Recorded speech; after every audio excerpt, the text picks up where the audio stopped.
Yes, reka mbahe ikaze bakunzi bacu mbasuhuza mbifurize kugubwa neza aho muri mwese impande n'impande zitandukanye zigiye ko muri kubona muri video muri kubona obita Nyarwaya Innocent cyangwa se Yago Pondati Yago for real muri kugenda mumubona mu mashusho muri kubona hano then so tujye kwa twagaruka ku nkuru ni inkuru navuga ko idashimisha be na gato akaba ari inkuru ibabaje ni inkuru ibabaje cyane kuri uyu nguyu Yago Nyarwaya Yago aho bivugwa ko ayamaze kuba yatandukana n'umugore nyuma yaho bari bamaze iminsi mikeya bibarutse. Uyu Yago rero yaje kuba yapostinga kuri Instagram ye mu minsi yashize bagiye babihwihisa bati Yago atandukanye n'umugore we, ariko yaje kuba nawe asa nk'ucamarenga arangije apostinga kuri Instagram ye aka emoji karimo umutima umenetse ndetse n'amaraki fake love.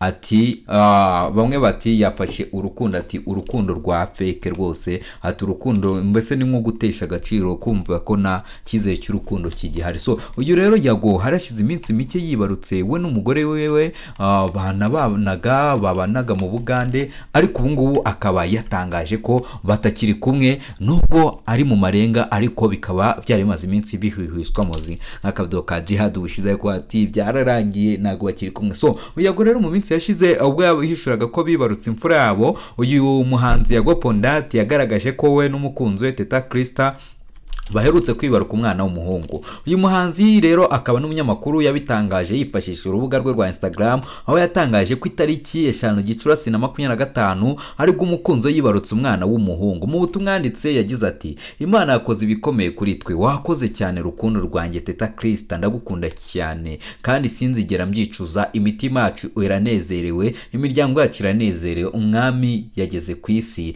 Imana ni nziza kandi izahora ari nziza iteka ryose. Muri Werurwe 2025 rero nibwo nanone Nyarwaya Innocent umaze kumenyekana nka Yago Pondati yashyize hanze indirimbo yise Elo yatuye uyu mukunzi we bagiye kumarana imyaka 2 bakundana. Icyo gihe rero mu kiganiro yagiranye n'ikinyamakuru igihe.com ari nacyo dukesha inkuru, yavuze ko iby'urukundo rwabo byatangiye Teta ari umufana we, bagenda baganira biyumvanamo kugeza bageze ku ngingo yo gukundana. Ati byatangiye ari umufana wanjye bisanzwe, nyuma turahuza tugiye kumarana imyaka 2. Avuga ko kandi ikintu gikomeye yamukundiye ari uko afite umutima mwiza cyane. Aba bombi rero babana muri Uganda nyuma yuko Yago avuye mu Rwanda agatangaza ko ahunze agatsiko k'abantu bashatse kumugirira nabi mu mwaka ushize, aho rero yavuze ko yaretse intambara z'amagambo zamugonganishaga na bagenzi be babanye mu myidagaduro itandukanye mu buzima bugiye butandukanye bwo mu myidagaduro yo mu Rwanda. Nubwo rero kwimukira muri Uganda ahamya ko cyari icyemezo gikomeye, yagahamya ko kugeza uyu munsi ameze neza nta kibazo na kimwe afite. Iyi rero ni inkuru dukesha ikinyamakuru igihe.com, akaba ari naho Yago yari yatangarije ko bamaje kuba bakibaruka imfura yabo, ariko kugeza kuri ubu ngubu igiteje inkeke nuko ashobora kuba muri kano kanya yatandukanye n'umugore we mu gihe bari bibarutse. Yaherutse gutangaza ko bibarutse ku itariki 7 z'ukwezi kwa gatanu, ndatekereza 7 z'ukwezi kwa gatanu. ubu ngo turi itariki 25 z'ukwezi kwa gatandatu. Turumva ko hashize ukwezi kumwe konyine, ukwezi kumwe urumva ko uwo bita Yago n'umugore bamaje kuba batandukana, akaba yamutanye ubwo umwana w'ukwezi kumwe batandukanye nyuma yo umwana wabo amaze ukwezi kumwe. Ubu ngubu baje kuba batandukana. Ushobora kwibaza ese niye mpamvu, ese bapfuye iki, kwera iki ibi byose byabaye? Nitugaruke nyuma turaza kubanza turebe nimba hari ibimenyetso bigaragara koko nimba uyu Yago na Teta Krista bamaje kuba batandukana. Nujya kuri Instagram y'uyu Yago uraza gusanga mu bantu 20 afollowinga uwo bita Teta Krista atarimo, kandi mu gihe uwo bita Teta Krista mu gihe nyine yarari mu bantu Yago ya followingaga. Nitujya kureba kuri Instagram ya Krista uyu nguyu n'ubundi mugore wa Yago Pondati, turaza gusanga still n'ubundi nawe mu bantu afollowinga 17 afollowinga rwose n'uduposti twe 2 gusa. Nago uwo bita Yago arimo, uretse ariko ko harimo uwo bita Jaja wahoze ari mu cameraman wa Yago. So nuza kureba mu bantu 17 uyu Teta afollowinga urasanga Nyarwaya Yago atari. Ukibaza rero ngo bapfuye iki?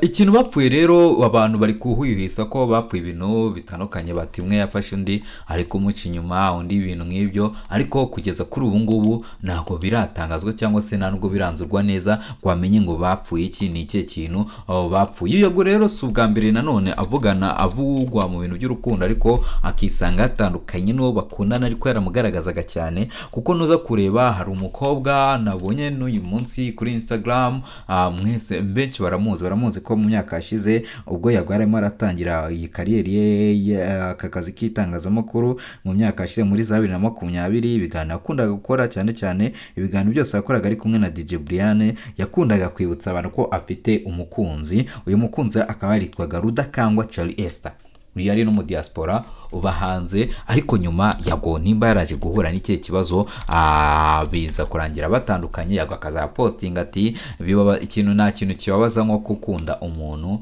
cyangwa se nko kuba uwushaka atari we birangira mujyanye. So uyu rero Yago nyuma gutandukana n'u Charlie Esther nawe biteguraga kuzabana, kuko amwe mu makuru arahari, abantu benshi bumvaga ko nyine ari we mugore w'ibihe byose, ari we bazabana. Nyuma y'uko batandukanye rero yaje kuba hasohoka n'indi nkuru ivuga ku mukobwa bita Zekbi.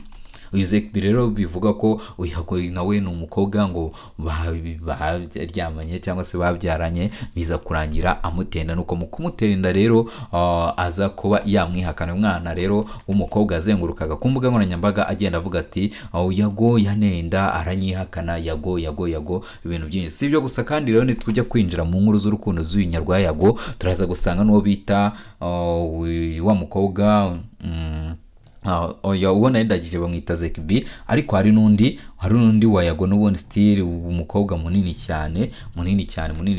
Reka nze ndebe nimba namubona hafi. Dabishu.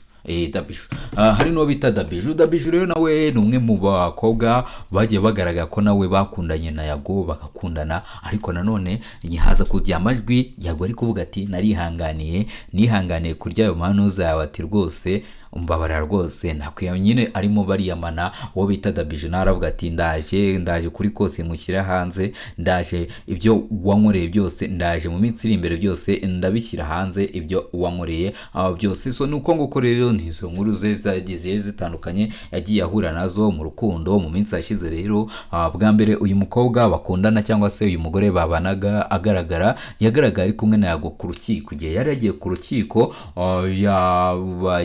yari yagiye kuburana ku bijyanye na channel yiwe bari batwaye, wavuga ati umuntu yari yanyibye channel babirangira uwo muntu amufungisha. Rero igihe bajyaga ku rukiko rero igihe nicyo gihe Yago yagaragaye bwa mbere kumwe n'umukunzi, bagaragara yamuherekeje ku rukiko aje kumva urubanza rw'umuhungu yari yareze ko yamwibiye channel. So nibwo bwa mbere yari agaragara. Nyuma ya hose agenda n'ubundi abigaragaza, amupostinga kuri Instagram agaragaza ko ari urukundo rwe, agaragaza ko ari umugore we ubuzima bwe.